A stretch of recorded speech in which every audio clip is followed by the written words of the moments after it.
Bon, enfin, moi, c'est Yannick Hanna, artiste chanteur plus connu sous le nom de Yannico, la star du flow. Je suis originaire de la Menois, village Bas-le-Vent, quartier Mbou. Et je suis l'auteur de plusieurs chansons, parmi lesquelles Belinda, La Diablesse déguisée et tout ce qui va avec. Et surtout avec mon nouveau single intitulé Chérie, tu t'es trompé, dont le clip est déjà disponible sur YouTube.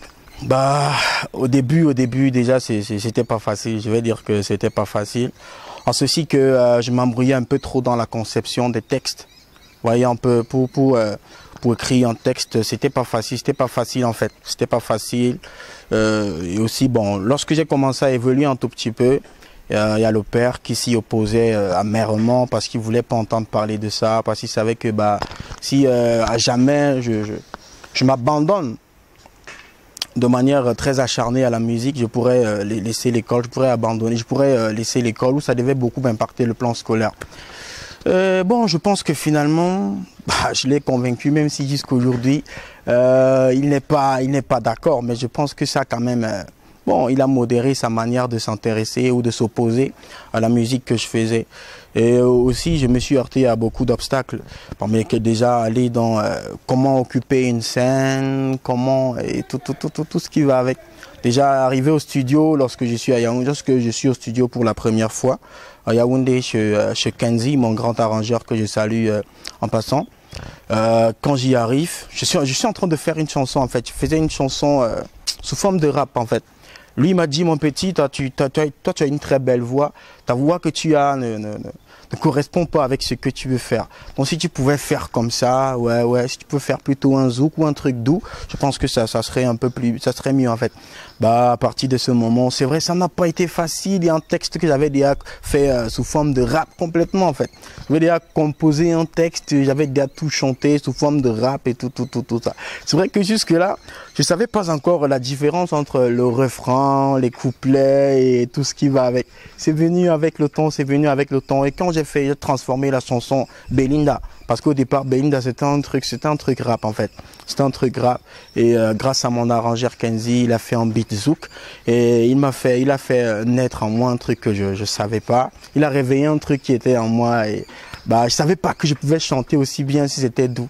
Donc c'est un peu comme ça que j'ai évolué au fil du temps jusqu'à aujourd'hui. Voilà, exactement. Je vais jamais l'oublier parce qu'au départ, je suis rappeur. Parce que j'étais un grand fan de La Fouine. J'étais un grand fan de La Fouine au départ.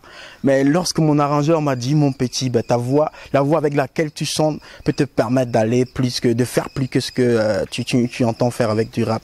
Bon, j'ai essayé, puis ça a marché. C'est vrai qu'aujourd'hui, je suis dans tous les styles en fait. Je fais tous les styles. Mais ça serait encore trop difficile pour moi de revenir faire du rap. Ouais, La Diablesse déguisée. Bah déjà dans cette chanson, je suis en train de raconter une histoire. Ouais, une histoire très autobiographique parce que c'est ma propre histoire à moi. C'est ma propre histoire à moi. L'histoire racontée dans la chanson est une histoire que moi personnellement j'ai vécue.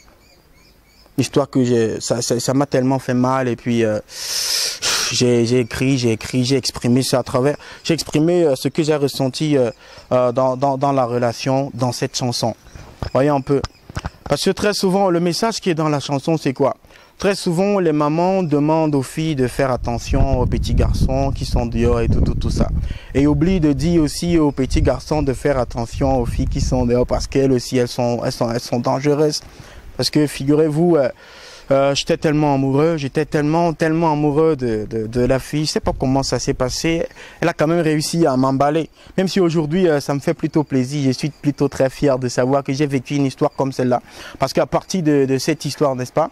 À partir de cette histoire, ça m'a rendu un peu plus grand en fait. J'ai mûri à travers cette grande déception. Extrait de cette chanson en acapella, que je préfère l'acapella en langue yemba parce que j'aime tellement ma langue maternelle.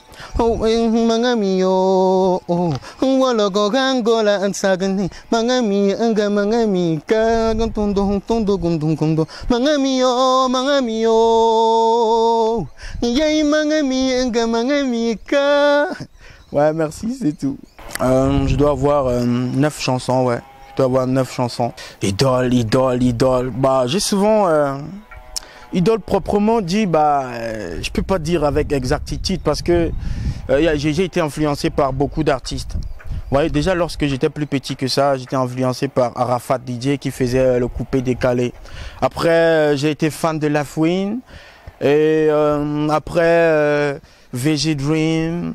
Aujourd'hui, bon, l'artiste qui m'inspire le plus, c'est Taïk, parce que je fais désormais une chanson, des chansons très douces en fait.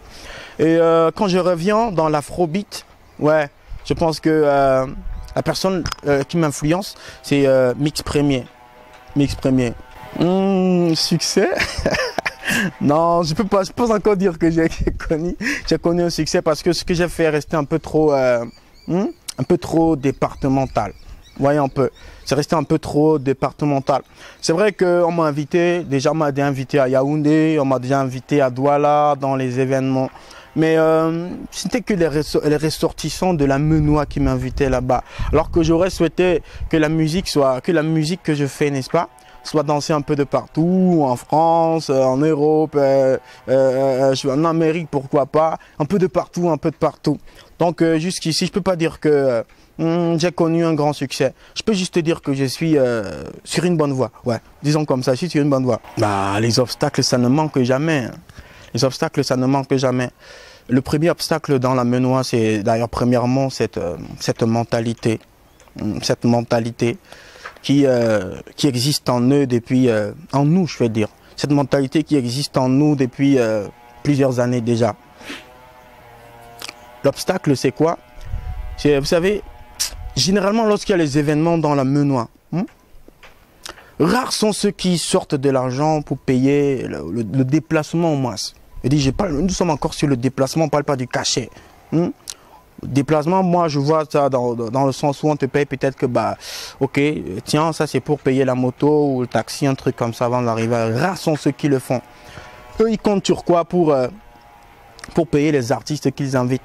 Ils comptent sur la générosité, oui, des invités qu'ils auront, qui seront dans l'événement. C'est-à-dire lorsque tu as presté, lorsque tu es en train de prester, on te farote et puis tout ça, c'est bon, c'est ça qui constitue ton cachet.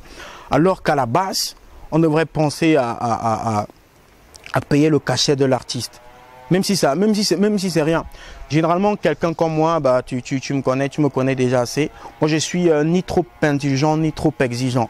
C'est-à-dire quoi? Tu as ton truc, tu m'appelles, tu es assez modeste, tu parles bien, mon frère, comme tu vois, il y a tel truc comme ça. Je sollicite ta présence pour tel comme ça. Ok, j'ai prévu ta moto, j'ai prévu ceci. Ok, c'est bon. Mais à partir du moment où il y a des fêtes, vous voulez que non, c'est nous qui venons nous présenter pour dire que non, on veut prester à telle place. C'est vrai que parfois, je n'ai rien contre ceux qui le font, ceux qui partent dans les événements sans qu'on les a invités. Si on vous a pas invité, bon, je n'ai rien contre vous, c'est vous qui savez comment vous faites pour vivre, c'est vous qui savez comment vous gérez en fait. Mais moi personnellement, ça me paraît, c'est souvent un genre pour moi. C'est souvent un genre d'apparaître dans les événements où on ne m'a pas invité. C'est souvent un genre. Voilà pourquoi d'aucuns arrivent à dire, bah oh, c'est un petit qui se vante trop, il est trop orgueilleux, il est trop ceci, il est trop cela. Je ne fais pas cela, pourquoi? Je me rends pas où on ne m'a pas invité, pourquoi? Parce que je connais des gens qui se sont rendus dans des trucs comme ça, qu'on les a pas invités. Arrivé, peut-être tu veux prester, tu veux faire ceci, bah, tu peux voir le DJ, on dit que non, pas voir l'impresario. Après, tu peux voir l'impresario, on dit que non, pas voir celui qui a l'événement. On n'a pas prévu ça. Des trucs comme ça me rend un peu, ça me fait un genre. Ça me fait un genre. Donc, et juste à côté de cela, vous savez, bah, c'est pas toujours tout le monde qui est fier de ce que vous faites. Ouais, vous voyez, c'est pas tout le monde qui est toujours fier de ce que vous faites. Il y en a qui font semblant d'être fiers de vous, alors que à la base, bah, c'est la merde. À la base, c'est la merde. Mais on arrive à gérer, par la grâce de Dieu, on arrive à gérer. Déjà, il y a beaucoup de grosses surprises qui arrivent. C'est vrai que depuis, je sais pas, il y a tellement d'activités en parallèle avec la musique que je fais. Il y a par exemple l'école, il y a ci, il y a ça. Mais il y a une grosse surprise, il y a beaucoup de grosses surprises qui arrivent. Et ma prière, c'est que le public accueille les autres chansons à venir, tout comme ils ont accueilli la chanson précédente, Mami, le tube à succès. Et à côté de cela, c'est vrai que j'essaye en vain de réaliser la vidéo de la chanson que nous connaissons tous, de la chanson à succès, La Diablesse déguisée, que les fans ont décidé d'appeler Mami. C'est vrai, j'essaye en vain, j'essaye sans succès de réaliser le clip. C'est lié, bon, faut que je sois honnête, faut que je sois sincère avec ce que je suis en train de dire. C'est vrai que ça devient un peu trop compliqué. Ça devient un peu trop compliqué sur le niveau des finances, au niveau du finance en fait. Au niveau des finances, ça devient un peu trop compliqué. Mais tout ce que je sais, c'est que grâce à mes fans, grâce à tous ceux qui me soutiennent, j'y arriverai. J'y arriverai. Donc voilà un peu, voilà les projets à venir. Parrain, non. Parrain, non. C'est vrai, j'ai beaucoup de grands frères sur le plan musical, qui m'appellent souvent ou qui on arrive souvent à se rencontrer. Quand on se rencontre quelque part, ils me disent bah mon petit, bah tu sais le monde de la musique c'est comme ça. Il faut poser ton pied ici, il faut savoir où tu dois poser. Alors lorsque je parle de ces grands frères, je cite par exemple le grand prince Beaufil. Ouais, le grand prince Beaufil, qui à chaque fois qu'il y a un événement, ouais, il n'hésite pas de m'insérer. Je pense à DJ M, ouais, lui qui attend. Je pense à Guy Mo. Je pense au grand-papa, le grand maître à Satelon, qui m'a donné beaucoup de conseils jusqu'ici sur le plan musical. Il y a tous ces grands frères-là, Papa Pelé Leroy et tout, ils m'ont donné beaucoup de conseils dans ce sens. Ah non, j'ai pas atteint mon apogée jusqu'ici. J'ai pas encore atteint mon apogée jusqu'ici. Ouais, j'ai pas atteint mon apogée jusqu'ici. Je suis en train de bosser. C'est pas que, bah, je rêve pas. Chacun a son destin en fait. Chacun a son destin. Bah, si le destin avait décidé que je sois comme Arafat, que je sois comme Arafat, je veux dire que mon talent arrive au niveau de celui d'Arafat. Ok, c'est bon, j'admets. Bah, ici c'est que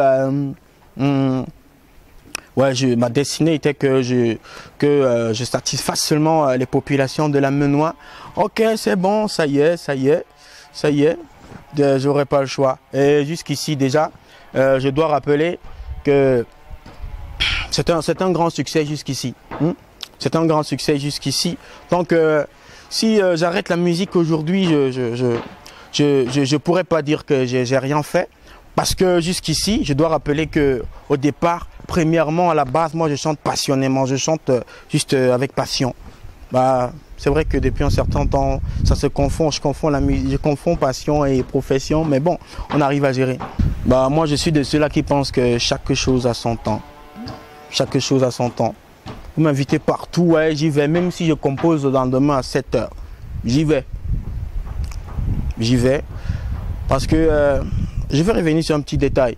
Par le passé, je disais que bah, la musique, elle ne me sert à rien. La musique ne me donne rien parce que c'est juste pendant le confinement que j'ai compris la place, vous voyez, que j'ai réalisé la place de la musique dans ma vie. Parce que pendant le confinement, tout était fermé, pas d'événements, rien. Et ça m'a beaucoup dérangé en fait. Ça m'a beaucoup perturbé, ouais, que ce soit financièrement ou musicalement parlant. Parce que quand je suis revenu sur la scène, c'est comme si j'avais perdu quelque chose en fait. Parce que plus de 2 ou 3 mois de confinement, un truc comme ça. Ouais, c'était plus de 2 mois ou 3 mois de confinement. Tu vois, j'étais plus habitué à la scène. Ouais, j'étais plus habitué à la scène et ça m'a beaucoup dérangé. La question que vous avez posée, j'ai un peu perdu le fil. La question posée, c'était quoi, pardon? À gérer l'école et la musique. Non, j'ai dit d'ailleurs tout à l'heure dans l'extrait qui précédait mon propos que je suis de ceux qui pensent que chaque chose a son temps. Moi, je ne manque pas les cours. Bah, bon, déjà les prestations en journée ou aux heures de cours et tout ça, je suis souvent désolé. C'est trop rare en fait. C'est trop rare. C'est trop rare que vous me voyez ailleurs à une heure de cours. Jamais. Tous les jours, je ne vais pas faire cours. Je suis à l'école, je fais mes cours tous les jours. Bah, je rentre, je les révise comme je peux avec mes amis. Ouais, je passe d'ailleurs un grand coup de chapeau à la KTKY. À la KTKY, ça c'est mon groupe d'études. C'est avec qui j'étudie souvent. Donc quand c'est l'heure des études, ouais, j'étudie. Quand c'est l'heure de faire la musique, ouais, je la fais bien. Je fais bien la musique. Quand c'est l'heure de l'école, je fais l'école. Donc c'est un peu de tout ça. C'est un peu de tout ça. Mais généralement, ma force, c'est quoi? C'est que je manque pas les cours. Je pars à l'école, je fais cours tous les jours. Si on a programmé un cours, je fais tout pour être là et à temps. Et je suis au premier banc tous les jours. Ouais, donc c'est un peu comme ça que ça se passe, que j'organise. Ouais. Il y a une autre activité, quelques rares fois aussi. C'est vrai que c'est devenu un peu trop rare, mais quelques rares fois aussi, je fais dans la communication. Je joue le rôle de présentateur dans les événements. Je joue le rôle de présentateur dans les événements. C'est d'ailleurs là-bas qu'on m'a donné le nom, la star du flow. C'est là-bas qu'on m'a donné le nom, la star du flow. La diablesse déguisée, juste parce que lorsque j'ai rencontré la fille, en fait, le visage qu'elle m'avait montré, comme on a souvent coutume de dire, un diable aux allures d'ange. Exactement, c'est un peu comme ça que ça s'est passé. Elle était un diable aux allures d'ange. Lorsque tu la regardais, tu ne pouvais pas imaginer qu'elle pouvait commettre ce genre d'acte, qu'elle pouvait aller jusqu'à poser ce genre d'acte. Vous voyez un peu. Donc, lorsqu'on regardait son aspect physique et ce qu'elle a fait, il y avait un grand écart. D'où le titre, la diablesse déguisée. Elle était une diablesse, mais déguisée comme un ange. Voilà, c'est un peu comme ça. Ce que j'ai à dire à mes fans, c'est que je les aime de tout cœur. Mon amour pour eux n'a pas de limite, parce que sans eux, la star du flow, je ne vaux rien. Ouais, la star du flow sans ses fans ne vaut rien. Donc, à partir du moment où je dis ceci, vous comprenez la place que vous occupez dans mon cœur. Et je vous exhorte donc à continuer de croire en moi, de continuer de croire en ce que je fais, de croire en ce que je fais. Et ensemble, on va y aller parce que le meilleur reste à venir. Il y a beaucoup de surprises qui sont prévues pour vous. Voilà, je vous aime beaucoup, je vous aime tellement. Ouais, pour me retrouver sur les réseaux sociaux, sur YouTube, le nom c'est Yannico, la star du flow. Sur Facebook, ouais, Yannico, la star du flow toujours. Donc c'est bon, jusqu'ici voilà les deux comptes via lesquels vous pouvez retrouver la star du flow. Le 691 72 58 35. Je reprends 691 72 58 35. Pour le contact MTN, c'est 681 89 00 90. 681 89 00 90. Ok, ouais, maman, je t'aime tellement. Excusez de commencer par maman, ça veut pas dire que papa ne veut rien.